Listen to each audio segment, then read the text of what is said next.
নমস্কার বন্ধুরা, আমার রান্নাঘর টুকু কিচেন একটি ব্লগে সবাইকে স্বাগত জানাই।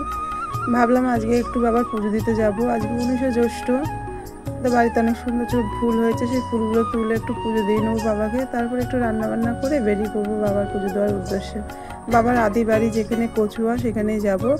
এখানে দেখো আমি ভেন্ডি আলু ভাজা করবো আর আলু পরোটা তরকারি করবো, করে আমি বেরিয়ে পড়বো। চলো, এই দেখো চলে এসেছি।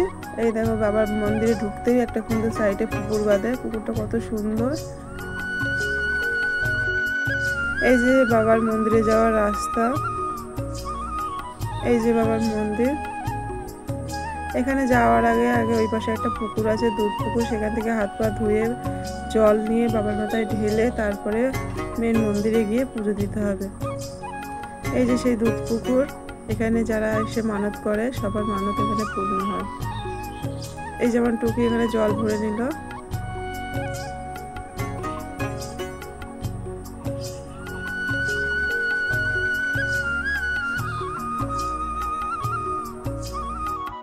এইখানে এটা কিন্তু বাবার জন্মস্থান। এই গ্রামের নাম হচ্ছে কচুয়া।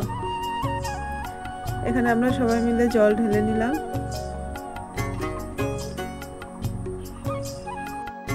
এই যে মেন মন্দিরের সামনে এসে কিন্তু তারপরে আমরা বাবা দর্শন করে নিলাম। এই যে বাবা। তারপরে এখানে আমরা একটা খিচুড়ি খাওয়ার লাইনে দাঁড়িয়ে করলাম। এখানে আজকের দিনের জন্য সবার জন্য ফ্রিতে প্রসাদ বিতরণ করা হয়।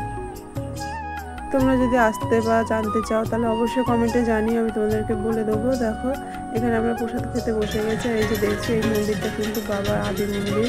সেই 1947 সালের থেকে সেই মন্দিরটা স্থাপিত হয়ে রয়েছে। আমাদের পুজো দেওয়া খাওয়া দাওয়া হয়ে গেছে, এবার আমরা যাওয়ার পথে রওনা দিলাম।